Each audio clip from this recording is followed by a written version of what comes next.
হাতত হেণ্ডকাফ লগাই আৰক্ষীয়ে থানাৰ পৰা আদালতলৈ টানি নিছে বিকাশ অসমক।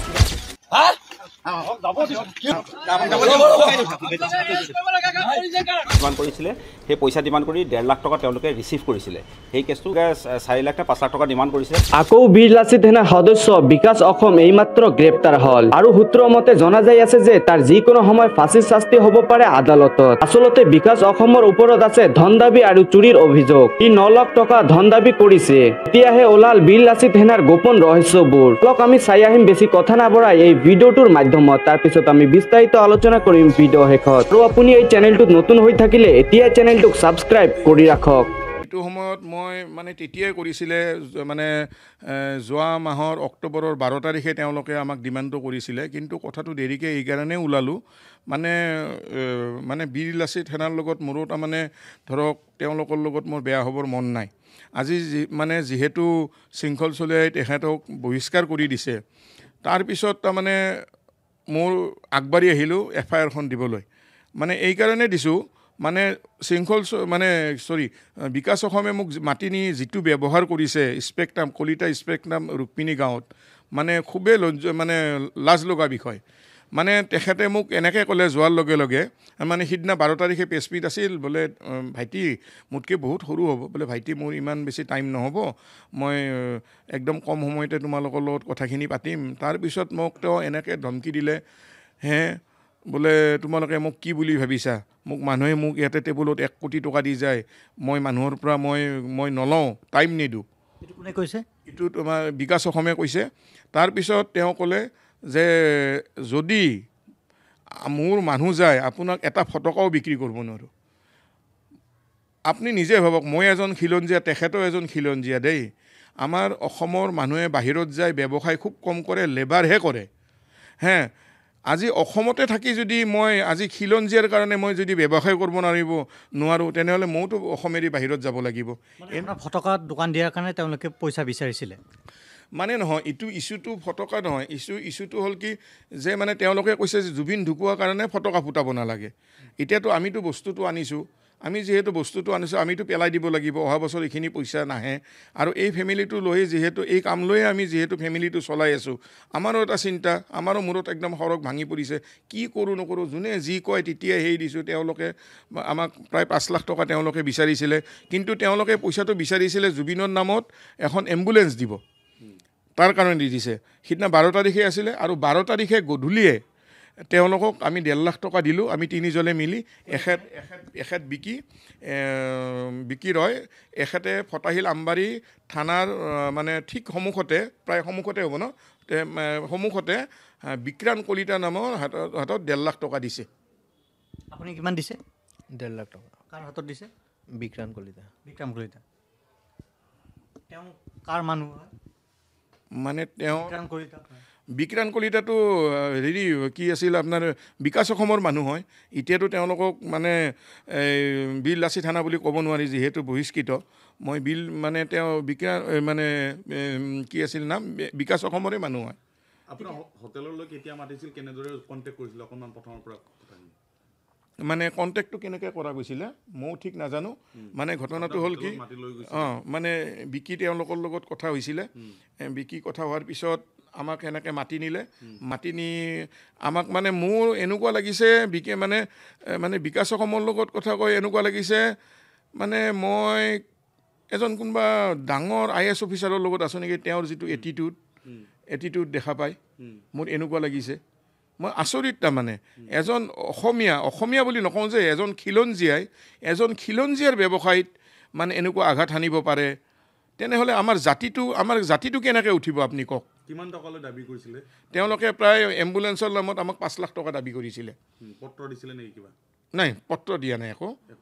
পত্ৰ দিয়া নাই। এইটো ভাৰবেলি হৈছে। তাতে আপোনালোকে, মই থানাত কালি দিছপুৰ থানাত কৈছোঁ যে আপোনালোকে মোবাইল লোকেশ্যন চাওক। আমাক মই পিছত গম পালোঁ যে তেওঁলোকক বোলে তাতে এটা কেবিন দি দিছে কলিতা স্পেক্ট্ৰামে। তাতে তেওঁলোকে মানে মাতি মানুহৰ লগত ধন দাবী কৰাৰ কাৰণে কলিতা স্পেক্ট্ৰামে এটা কিজানি ৰুমেই দি দিছে। তাতে বিভিন্ন মানুহক মাতি কিজানি কৰে। মই বিভিন্নজনৰ কথা নাজানো দেই। মোক যিহেতু তাতে মাতি নি বহাইছে, মানে মোৰ কথাটোহে মই কৈছোঁ। মানে মই খুবেই দুখিত আৰু মানে খুবেই লজ্জিত যে মই এজন মানে এনেকুৱা এখন অসমত আছোঁ মানে কি ক'ম আৰু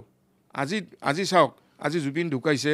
আমি জুবিনৰ জাষ্টিক আমাক লাগিব ময়ো কওঁ ময়ো আজি মোবাইলত জাষ্টিছ ফৰ জুবিন হেছটেগ আমি লিখি আছোঁ তাৰ কাৰণে আমি মানুহবিলাক মৰি যাম নেকি আমি মানুহবিলাকতো আমি শেষ হৈ নাযাওঁ আমি আমাৰ কৰ্ম কৰি খাই আমি আগবাঢ়ি যাব লাগিব মানে জুবিনৰ নামত এম্বুলেঞ্চখন বিচাৰি তেওঁলোকে পইচা বিচাৰিছিলে পইচা নিদিলে আপোনালোকক কি ভাবুকি দিছিলে তেওঁলোকৰ যদি মানুহ আহে আমাক এটা ফটকাও বিক্ৰী কৰিব নিদিয়ে আমিও নিৰূপায় সেইটো সময়ত আমিও নিৰূপায় ভয় লগাটো স্বাভাৱিক ভয় লগাটো মোৰো স্বাভাৱিক সেইটো সময়ত ভয় লাগিছিলে আৰু আজি মানে 12 তাৰিখৰ কথা আজি প্ৰায় 19 দিন 20 দিন পিছত এই কথাখিনি কিয় ওলালোঁ যিহেতু বহিষ্কাৰ কৰি দিছে সেইকাৰণে ওলাইছোঁ আৰু মই মুখ্যমন্ত্ৰী ডাঙৰীয়াক মানে মই অনুৰোধ কৰি কওঁ যে এনেকুৱা সংগঠনবিলাক নিষিদ্ধ কৰি দিব লাগে এনেকুৱা সংগঠন যিবিলাক আছে মই গোটেই ডাঙৰ ভাল বহুত ভাল আছে দেই বহুত ভাল আছে মই নকওঁ যে সকলো কিছুমান এনেকুৱা আছে অকল সিহঁতৰ ধন দাবী কৰি মানে ব্যৱসায়ৰ পৰা ধন দাবী কৰি চলি আছে চান্দা তুলি চলি আছে ডাঙৰবিলাকে আৰামত এচি গাড়ীত থাকে সৰুবিলাকে তলত কালেকশ্যন কৰে কেনেকৈ গধূলি কোৱাটাৰটো খায়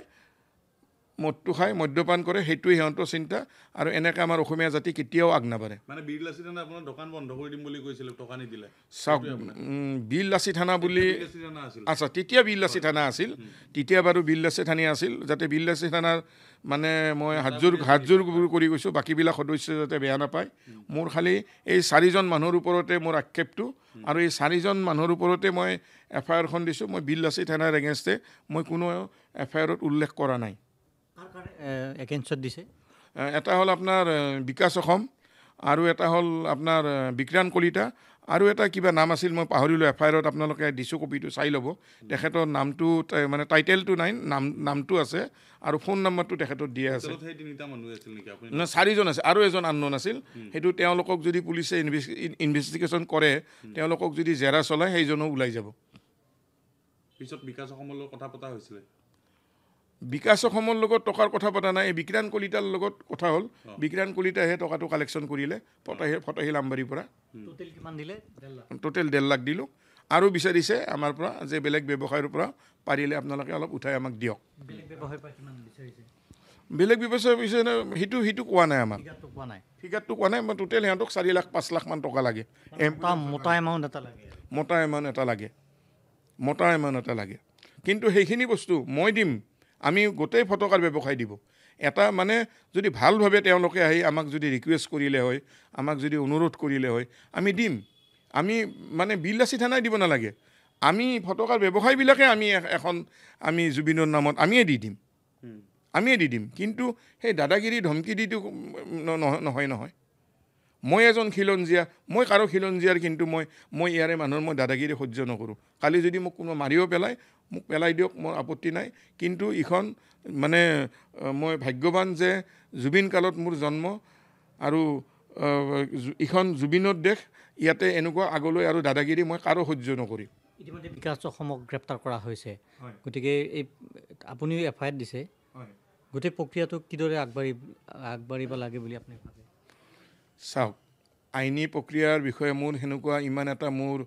মানে জ্ঞান নাই সেইটো আপুনি যদি তেওঁলোকক সোধে ষ্টেটমেণ্ট লোৱা হ'ল হয় ষ্টেটমেণ্ট মোৰ লৈছে মই ক'ব লগাখিনি আপোনালোকৰ আগত যেনেকৈ কৈছোঁ তেওঁলোকৰ আগতো হুবহু মই সেনেকৈ কৈছোঁ ইয়াতে কোনো একো মিছা নাই সঁচাটো মই কৈছোঁ আৰু এনেকুৱাবিলাক মানুহ শাস্তি পাব লাগে আৰু যাতে এনেকুৱা শাস্তি হ'ব লাগে যাতে নেক্সট বিকাশ অসম আৰু অসমত যাতে কোনো হ'ব চেষ্টা নকৰে বিকাশ অসম বহিষ্কাৰ কৰাৰ পিছত আপুনি এজাহাত দিছে বিকাশ অসমক ভয় লাগিছিল নেকি আগতে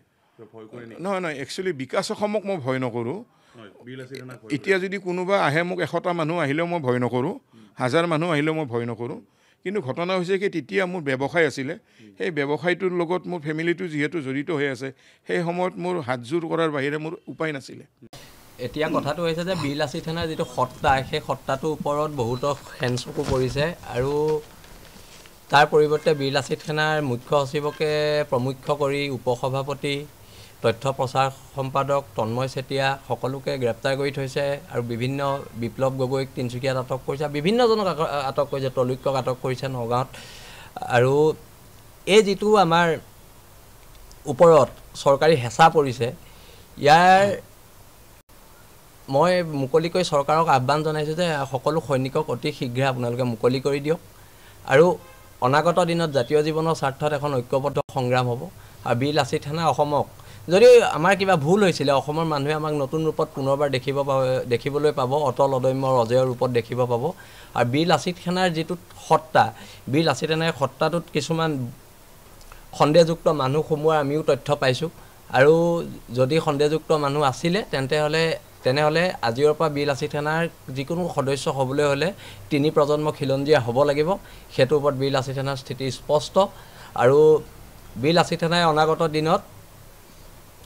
অসমৰ থলগিৰি মানুহখিনিক লৈ এখন ঐক্যবদ্ধ সংগ্ৰাম কৰিব এখন সংগ্ৰাম ভাষা বচোৱাৰ সংগ্ৰাম এখন সংগ্ৰাম জাতি বচোৱাৰ সংগ্ৰাম হ'ব আৰু এখন সংগ্ৰাম অসমৰ মাটি বচোৱাৰ সংগ্ৰাম হ'ব আৰু অনাগত দিনত এই সংগ্ৰামখন চলি যাব আৰু আমি সকলো পক্ষকে অনুৰোধ জনাইছোঁ যে যদি বীৰ লাচিত সেনাৰ নামত কোনোবাই অৰ্থনৈতিকভাৱে কাৰোবাক হাৰাশাস্তি কৰে তেতিয়াহ'লে আমাৰ বীৰ লাচিত সেনাৰ কেন্দ্ৰীয় সমিতিৰ লগত যোগাযোগ কৰিবলৈ নহ'লে নিকটৱৰ্তী যিখন থানা আছে থানাত গৈ পেলাই এখন এজাহাৰ দিবলৈ আমি ৰাইজক দাবী জনাইছোঁ সেইখিনিয়ে কথা আৰু আমাৰ এই মাহৰ শেষৰ ফালে আমাৰ এখন চিন্তন বৈঠক হ'ব আমাৰ সমগ্ৰ অসমৰ সৈনিক গুৱাহাটীত উপস্থিত হ'ব আৰু তাতে আমাৰ পৰৱৰ্তী কাৰ্যপন্থাৰ ওপৰত আমাৰ সিদ্ধান্ত হ'ব আৰু আমি সংবাদ মাধ্যমক চিন্তন বৈঠকৰ পিছতে এই কথাখিনি জনাম এই কথাটো আমি পাইছোঁ অভিযোগ আৰু সেই অভিযোগৰ ওপৰত ইতিমধ্যে তদন্ত হৈছে আৰু যদি এনেও তেওঁলোক বৰ্তমান সময়ত বহিষ্কৃত সংগঠনৰ পৰা আৰু আমি প্ৰত্যেক জিলাত আমাৰ মুখ্য সচিব প্ৰাণজিৎ গগৈ ডাঙৰীয়াই এখন তদন্ত কমিটি বহাইছে আৰু যদি তদন্তত দোষী হয় নিশ্চয়কৈ বীৰ লাচিত সেনা অসমৰ তেওঁলোক বহিষ্কৃত হৈয়ে থাকিব এতিয়া আপোনালোকে চান্দা বন্ধ কৰা বুলি কৈছে কিন্তু আপুনি চাওক এতিয়া যদি অসমৰ জনগণে এই ক্ষেত্ৰত কিবা আমাক বেয়া পাইছে আমি এইটো বন্ধ কৰাটো কৈছোঁ আৰু আমি আগতেও চান্দা সংস্কৃতিটো আমাৰ নাছিলে এইটো মই এটা ইণ্টাৰভিউত কোৱা কথা কিন্তু কথাটো হৈছে কি বীৰ লাচিত সেনাৰ সত্তাটোৰ নামত এটা সংগঠন চলাবলৈ অৰ্থনৈতিকভাৱে অৰ্থৰ প্ৰয়োজন হয় আৰু আমাৰ শুভাকাংক্ষীয়ে আমাক সেইখিনি অৰ্থ দিয়ে কিন্তু এতিয়া কথাটো হৈছে কি বীৰ লাচিত সেনাৰ নামত কোনোবা অবৈধভাৱে ধন সংগ্ৰহ কৰিব সেই কথাটো যুক্তিসংগত নহয় বীৰ লাচিত সেনা পেড এখন কোনোবা কম্পিউটাৰটো বনাই ল'ব পাৰে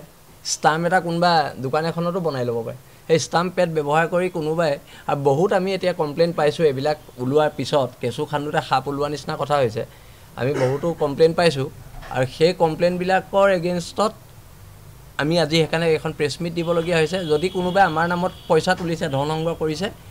সেইটো ওচৰত থানা আছে থানাত অৱগত কৰক নহ'লে আমাৰ যদি কোনোবা সৈনিক আছে সৈনিকসকলক অৱগত কৰক